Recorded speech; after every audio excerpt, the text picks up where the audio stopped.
নমস্কাৰ প্ৰিয় বন্ধু বান্ধৱীসকল। আঘোণ মাহত লক্ষ্মী দেৱী ঘৰলৈ আহে। পথাৰৰ পৰা ধান আনি ঘৰত ৰখা হয়। এই আঘোণ মাহৰ শেষৰ শুক্ৰবাৰে যদি লক্ষ্মী দেৱীৰ নামত এটা উপায় কৰি এখন কাগজত ধন টকা পইচা সম্বন্ধীয় যিকোনো ক্ষেত্ৰত নিজৰ ইচ্ছাৰ কথা লিখি এটা স্থানত ৰাখিব পাৰে, তেনে লক্ষ্মী দেৱীৰ কৃপাত ধন সম্বন্ধীয় যিবোৰ আশা লিখে সেই আশাবোৰ বছৰটোৰ ভিতৰত পূৰ্ণ হয় বুলি বিশ্বাস কৰা হয়। আপুনি যি উপায় কৰিব সেই উপায়ৰ ফলত মাতা লক্ষ্মীৰ কৃপাত আপোনাৰ লিখিত কামনাসমূহ পূৰণ হ'ব বছৰটোৰ ভিতৰত। আঘোণ মাহটো হৈছে পবিত্ৰ আৰু লক্ষ্মী প্ৰাপ্তিৰ মাহ। এই মাহটোত বিষ্ণুৰ মাহ বুলি ধৰা হয়। ভগৱান শ্ৰীকৃষ্ণই কৈছে মাহৰ ভিতৰত তেওঁ হৈছে আঘোণ মাহ। আঘোণ মাহত কৰা যিকোনো উপায় বা পূজা যাগ যজ্ঞৰ ফল নোপোৱাকৈ কেতিয়াও নাথাকে। আঘোণ মাহত লক্ষ্মী দেৱীৰ নামত কৰা প্ৰতিটো উপায়ৰ ফলপ্ৰাপ্তি হয়। এই উপায়ৰ ফলত জীৱনৰ সকলো দুখ কষ্ট জ্বালা যান্ত্ৰণা অন্ত পেলায় আৰু সুখ সমৃদ্ধিৰে ভৰি পৰে। নতুন আশাক বাস্তৱ কৰিব পাৰি এই উপায়ৰ ফলত। আপুনি যদি ভৱিষ্যতৰ দিনত ধন টকা পইচা সম্বন্ধীয় কিবা আশা কৰি আছে, তেনে এই উপায় নিশ্চয় কৰক। বছৰটোৰ ভিতৰত আপোনাৰ সেই আশা লক্ষ্মী দেৱীৰ কৃপাত পূৰণ হ'ব। আনফালে আপুনি পুৰণি দিনত ধন টকা পইচা সম্বন্ধীয় যিবোৰ দুখ কষ্ট পাই আছিল, ধাৰ ঋণ অসুখ বিসুখ, সেই সকলোবোৰৰ পৰা পৰিত্ৰাণ পাব আৰু সেইবোৰ আপোনাৰ জীৱনৰ পৰা একেবাৰে আঁতৰি যাব। মাথো আঘোণ মাহৰ শেষৰ শুক্ৰবাৰে শুদ্ধভাৱে আজিৰ ভিডিঅ'ত কোৱা উপায়টো কৰক। আপোনাৰ আগন্তুক দিনত ধন সম্বন্ধীয় সকলো সমস্যাৰ পৰা মুক্ত হৈ নতুন আশাসমূহ পূৰণ কৰাৰ সুবিধা পাব। আঘোণ মাহটো হৈছে লক্ষ্মী আদৰাৰ মাহ। আঘোণ মাহত প্ৰত্যেক ব্যক্তিয়েই ধন টকা পইচা ধান চাউলৰ ক্ষেত্ৰত কিছু হ'লেও সুখী হ'ব পাৰে। এই মাহত লক্ষ্মী দেৱীৰ নামত কৰা উপায় কেতিয়াও নিষ্ফল নহয়। আজিৰ ভিডিঅ'ত আমি আপোনাক জনাম আঘোণ মাহৰ শেষৰ শুক্ৰবাৰে লক্ষ্মী দেৱীৰ নামত কি উপায় কৰি এখন কাগজত লিখি আশাসমূহ লিখি এটা নিৰ্দিষ্ট স্থানত ৰাখিব পাৰিলে সেইসমূহ আশা পূৰণ হয়। লগতে কি উপায় কৰি নিজৰ ধন সম্বন্ধীয় যিকোনো সমস্যা লিখি জ্বলাই দিব পাৰিলে জীৱনত তেনে অৰ্থ সম্পৰ্কীয় সমস্যাৰ পুনৰাবৃত্তি হ'ব নোৱাৰে। সেয়েহে আজিৰ ভিডিঅ'টো যদি আপুনি সম্পূৰ্ণকৈ চায়, তেনে আঘোণ মাহৰ শেষৰ শুক্ৰবাৰে এই উপায় কৰি ধন সম্পৰ্কীয় যিকোনো আশা পূৰণ কৰিবলৈ সক্ষম হ'ব। লগতে ধন টকা পইচা ধান চাউলৰ ক্ষেত্ৰত কোনোদিন অভাৱ অনাটনত নপৰাকৈ নিজে উপকৃত হোৱাৰ সুযোগ পাব। প্ৰিয় বন্ধু বান্ধৱীসকল, তেনে জানো আহক আঘোণ মাহৰ শেষৰ শুক্ৰবাৰে লক্ষ্মী দেৱীৰ নামত আপোনাৰ ঘৰত কি উপায় কৰি আশাসমূহ লিখি কোন ঠাইত ৰাখিব পাৰিলে ভৱিষ্যতৰ দিনত সেই আশাসমূহ বাস্তৱত পৰিণত হয়। উপায়সমূহৰ বিষয়ে কোৱাৰ আগতেই আপোনাক এটি সৰু অনুৰোধ জনাওঁ। ভিডিঅ'টো যদি ভাল পায় তেনে এটা লাইক কৰাৰ লগতে কমেণ্ট বক্সত মাতা লক্ষ্মীক স্মৰণ কৰি জয় মা লক্ষ্মী বুলি লিখিবলৈ কেতিয়াও নাপাহৰিব। আৰু যদি আমাৰ চেনেললৈ প্ৰথম আহিছে, তেনে চেনেলটো ছাবস্ক্ৰাইব কৰাৰ লগতে অন্য 10জনে উপকৃত হোৱাকৈ ভিডিঅ'টো শ্বেয়াৰ কৰিবলৈ অনুৰোধ জনালোঁ। মাতা লক্ষ্মী দেৱীৰ কৃপাতেই এখন ঘৰত ধন টকা পইচা সা সম্পদৰ সুখ হয়। লক্ষ্মী দেৱীৰ কৃপাৰ অবিহনে ধন টকা পইচা বা সা সম্পদৰ অধিকাৰী হ'ব নোৱাৰে। আঘোণ মাহত লক্ষ্মী দেৱীয়ে পথাৰৰ পৰা ঘৰলৈ আহে। আঘোণ মাহতেই পথাৰৰ ধানেৰে ঘৰৰ ভঁৰাল বান্ধে। এই আঘোণ মাহত মাতাক সন্তুষ্ট কৰিবৰ বাবে বহু লোকে বহু উপায় কৰে, যাতে মাতা লক্ষ্মীৰ কৃপাত তেওঁলোকৰ সুখ হয় আৰু সদায় তেওঁলোকৰ ঘৰত লক্ষ্মী দেৱীয়ে বাস হৈ সকলো অভাৱ অনাটন দূৰ কৰে। বিশ্বাস অনুসৰি আঘোণ মাহত পথাৰৰ পৰা ধান ঘৰলৈ অহাৰ পাছত মাহৰ শেষৰ শুক্ৰবাৰে লক্ষ্মী দেৱীক কিছুমান উপায় কৰি যদি নিজৰ ধন টকা পইচা ধান চাউল সা সম্পদৰ উন্নতিৰ বাবে জনোৱা হয়, তেনে তেওঁৰ কৃপাত সেই আশাসমূহ পূৰণ হয়। সেয়েহে বহুলোকে আঘোণ মাহৰ শেষৰ শুক্ৰবাৰে লক্ষ্মী দেৱীৰ কৃপা আশা কৰি এই উপায়সমূহ কৰে। আপোনাৰ জীৱনতো যদি ধন টকা পইচা সম্বন্ধীয় অপূৰ্ণ আশা আছে বা ধন টকা পইচা সম্পৰ্কীয় আশাসমূহ পূৰণ কৰিব পৰা নাই, তেনে আঘোণ মাহৰ শেষৰ শুক্ৰবাৰে আজিৰ ভিডিঅ'ত কোৱা উপায়টো কৰক, নিশ্চয় সফল হ'ব পাৰিব। শুক্ৰবাৰটো হৈছে মাতা লক্ষ্মীক পূজা কৰা বাৰ আৰু আঘোণ মাহটো হৈছে লক্ষ্মী দেৱীৰ আদৰাৰ মাহ। এইদিনা যদি আপুনি উপায়টো কৰিব পাৰে, তেনে মাতাৰ কৃপাত নিশ্চয় আপুনি সফল হ'ব পাৰিব। প্ৰিয় বন্ধু বান্ধৱীসকল, এতিয়া উপায়টোৰ বিষয়ে জানো আহক। আঘোণ মাহত যদি শেষৰ শুক্ৰবাৰে এই উপায়টো কৰাৰ কথা ভাবে আপুনি, তেনে আঘোণ মাহৰ শেষৰ শুক্ৰবাৰে আপুনি সন্ধিয়া স্নান কৰিব। স্নান কৰি আপোনাৰ ঘৰত থকা তুলসীজোপাৰ তলত এগছি বন্তি বা চাকি জ্বলাব। ইয়াৰ পাছত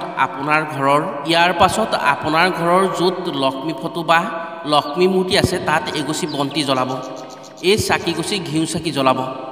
এই উপায়টো লক্ষ্মী দেৱীৰ বাবে কৰিব যেতিয়া ৰঙা বা হালধীয়া বস্ত্ৰ পিন্ধি ল'লে বেছি ভাল হয়। পাৰিলে চাকিগছি মাটিৰ চাকি জ্বলাব, তেতিয়া উপায়টো কৰিবলৈ কিছু সুবিধা হয়। চাকিগছি জ্বলোৱাৰ আগে আগে আপুনি এটা ৰঙা চিয়াহীৰ পেন আৰু এখন কাগজ ল'ব। চাকিগছি জ্বলাই আপোনাৰ পুৰণি দিনৰ অৰ্থাৎ সেই উপায় কৰা দিনটোলৈকে ধন টকা পইচা সম্বন্ধীয় যিখিনি সমস্যা আছিল সেই সমস্যাসমূহ সৰু এখন কাগজত সৰু সৰু আখৰেৰে লিখিব। লিখোঁতে আপুনি এটা অনুভৱ কৰি লিখিব যাতে আজিৰ পৰা সেই সমস্যাসমূহ আপোনাৰ অন্ত পৰিছে। মাতা লক্ষ্মীৰ কৃপাত যেন সেই সমস্যাবোৰ আপুনি শেষ কৰিছে। ধাৰ ঋণৰ সমস্যা, ব্যৱসায় বাণিজ্যত লোকচানৰ সমস্যা, ধান চাউলৰ সমস্যা, আপোনাৰ জীৱনৰ পৰা ধন সম্পৰ্কীয় সমস্যাসমূহ লিখি কাগজখনত আপুনি ৰাখিব। যেতিয়া আপুনি কাগজ টুকুৰাত আপোনাৰ সমস্যাসমূহ লিখি শেষ কৰিব, সেই কাগজখন দুই হাতেৰে মোহাৰি মোহাৰি একেবাৰে সৰু বল এটাৰ দৰে কৰি পেলাব আৰু আপোনাৰ হাতেৰে সেই কাগজ টুকুৰাটো সেই বন্তিগছিৰ ঘিউৰ মাজত দি দিব। যেতিয়া কাগজ টুকুৰা ঘিউ দি দিব, তেতিয়া এটা কথাৰ প্ৰতি লক্ষ্য কৰিব যাতে শলিতাডাল জ্বলি আহি যাতে সেই কাগজত লাগেহি। সেই শলিতাৰ জুয়ে যাতে কাগজখিলা পুৰি যায়। যেতিয়া কাগজ টুকুৰাৰ শলিতাৰ জুয়ে পুৰি পেলাব, তেতিয়া আপুনি মাতা লক্ষ্মীক ধন্যবাদ জনাই ক'ব, হে মাতা, তোমাৰ কৃপাত আজিৰ পৰা ধাৰ ঋণকে আদি কৰি যি ধন সম্পৰ্কীয় সমস্যা আছিল সেইবোৰৰ পৰা সম্পূৰ্ণৰূপে মুক্তি পাইছোঁ। আপুনি সেই সমস্যাৰ পৰা আমাক মুক্তি দিছে, সেয়েহে আপোনাক ধন্যবাদ জনাইছোঁ আৰু আপোনাক প্ৰণাম জনাইছোঁ। যেতিয়া শলিতাডাল জ্বলি আহি আপুনি সমস্যা লিখা কাগজখন পুৰি শেষ হ'ব, তেতিয়া আপুনি সেই বন্তিগছিত অলপমান মৌজোল দি দিব। যিমান পৰিমাণৰ ঘিউ দিছিল সিমান পৰিমাণৰ মৌজোল দি দিব।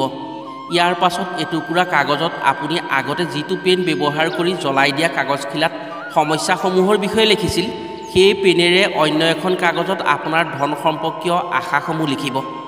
ভৱিষ্যতৰ দিনত আপুনি ধনৰ সুখ কেনেকৈ বিচাৰে, কি কি সা সম্পদ লোৱাৰ আশা কৰিব পাৰে, আপুনি ঘৰ, মাটি, সম্পদ, গাড়ী, আপোনাৰ সাধ্য অনুসৰি কি কি বস্তু লোৱাৰ আশা কৰিব পাৰে সেইসমূহ লিখিব। এটা কথা নিশ্চিত কৰি ল'ব, আপুনি যিকোনো তিনিটা আশাৰ কথাহে লিখিব পাৰিব সেই কাগজখিলাত। সেয়াও আপোনাৰ সাধ্য অনুসৰি লিখিব। যদি আপুনি অসাধ্য কিবা লিখে, তেনে সেই আশা আপুনি পূৰণ কৰিব নোৱাৰিবও পাৰে। আপুনি যিটো বলে পাৰিব সেয়াহে লিখিব। আপোনাৰ আশাসমূহ লিখাৰ পাছত সেই কাগজখন বাওঁ হাতেৰে মোহাৰি মোহাৰি সেই মৌজোলৰ মাজত ডুবাই দিব আৰু মাতা লক্ষ্মীক ভক্তি কৰি ওম লক্ষ্মী নাৰায়ণী নমঃ, ওম ধনলক্ষ্মীয়ে নমঃ এই মন্ত্ৰটি 108 বাৰ জপ কৰিব। যেতিয়া আপুনি জপ কৰি হ'ব, তেতিয়া আপুনি মৌৰ বটলটোত সেই মৌখিনি অৰ্থাৎ চাকিগছিত দিয়া মৌখিনি অকণো নপৰাকৈ পুনৰ বটলটোত ভৰাই দিব আৰু আপোনাৰ ইচ্ছা লিখা কাগজখিলাও ভৰাই দিব। কাগজখন ভৰোৱাৰ পাছত আপুনি সেই মৌৰ বটলটোৰ সাফৰটো টানকৈ মাৰি দিব। ইয়াৰ পাছত সেই চাকিগছ বাহিৰৰ কোনো ঠাইত সেইদিনা ৰাখি থ'ব। পিছদিনা কোনো বোৱতী নদীত বিসৰ্জন দিব। যদি বোৱতী নদী নাথাকে, তেনে কুঁৱা বা পুখুৰীত বিসৰ্জন দিব পাৰে। আপোনাৰ ইচ্ছা লিখা কাগজখন যিটো মৌ বটলত ভৰালে, সেই বটলটো লৈ নিজৰ মূৰত লগাই মাতা লক্ষ্মীক ধন্যবাদ জনাব যাতে তেওঁৰ কৃপাত আপোনাৰ সকলো আশা পূৰণ হয়। আপোনাৰ জীৱনত আৰু দুখ কষ্ট নাই বুলি আপুনি অনুভৱ কৰিব। আপুনি আশা কৰা সকলো মাতাৰ কৃপাত পূৰ্ণ হৈছে বুলি আপুনি ভাবি ল'ব। ইয়াৰ পাছত সেইদিনা সেই বটলটো কোনেও নেদেখা এটা স্থানত ৰাখি থ'ব। যেতিয়াই আপোনাৰ মনলৈ আশাৰ কথাবোৰ আহে, যিবোৰ আশা আপুনি লিখিছিলে সেই আশাবোৰৰ বিষয়ে আপোনাৰ মনলৈ আহে, তেতিয়াই সেই বটলটো এবাৰ আপুনি চাব আৰু ওচৰলৈ গৈ প্ৰণাম জনাব আৰু ক'ব, মোৰ আশাসমূহ পূৰণৰ দিশত হৈ গৈছে, মোৰ আশা বাস্তৱ হৈছে। মাতা, তোমাক ধন্যবাদ জনাইছোঁ। তোমাৰ কৃপাতেই মোৰ জীৱনৰ সকলো আশা পূৰ্ণ হ'ব। মই যি আশা লিখিলোঁ সেই আশা পূৰ্ণ হোৱাৰ পথত আগবাঢ়িছে। এনেকৈ যদি আপুনি আঘোণ মাহৰ শেষৰ শুক্ৰবাৰে কৰিব পাৰে, তেনে বছৰটোৰ ভিতৰত আপোনাৰ আশাসমূহ বাস্তৱত পৰিণত হ'ব। অৱশ্যে আপুনি উপায়টো কৰি যদি ঘৰত বহি থাকে, তেনে আপোনাৰ আশা কেতিয়াও পূৰণ নহয় আপুনি এই উপায়টো কৰি যি কাম কৰিব সেই কামৰ লাভৰ পৰিমাণ বৃদ্ধি পাব। লক্ষ্মী দেৱীৰ কৃপাত আপোনাৰ হাতলৈ ধন টকা পইচাৰ পৰিমাণ বেছি আহিব। যি কাম কৰিব তাত দুগুণ লাভ হ'ব, যাৰ ফলস্বৰূপে বছৰটোৰ ভিতৰত আপোনাৰ আশাসমূহ পূৰণ কৰিব পাৰিব। লোকবিশ্বাস অনুসৰি আঘোণ মাহৰ শেষৰ শুক্ৰবাৰে কৰা এই উপায়ৰ ফলত ধন টকা পইচাৰ সোঁত বব আপোনাৰ ঘৰলৈ। ঘৰত স্থায়ীভাৱে মাতা লক্ষ্মীৰ বাস হ'ব। সেইখন ঘৰত কোনোদিন ধান চাউল ধন টকা পইচাৰ অভাৱ অনাটন নহয়। ব্যৱসায় বাণিজ্যত উন্নতি আহি সোনকালে ধনৱান হোৱাৰ সুযোগ আহিব। এই উপায়ৰ ফলত ব্যক্তিয়ে সোনকালে ধনী হ'ব পাৰে। এই উপায় কৰা ব্যক্তিয়ে যিকোনো কামতে সফলতা আনিবলৈ সক্ষম হয়। প্ৰিয় বন্ধু বান্ধৱীসকল, এই উপায় কৰিলে আপুনি নিশ্চয় আশা পূৰণ কৰাৰ সুযোগ পাব।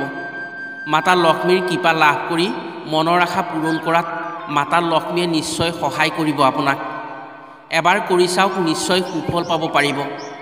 আশা কৰিছোঁ উপায়টো কৰি নিশ্চয় সফল হ'ব পাৰিব। আজিলৈ ভিডিঅ'টো ইমানতে সামৰিছোঁ। পুনৰ অন্য এটি ভিডিঅ'ৰ জৰিয়তে লগ পোৱাৰ আশাৰে আজিলৈ আহোঁ। সকলো ভালে থাকক, সুস্থ থাকক। ধন্যবাদ।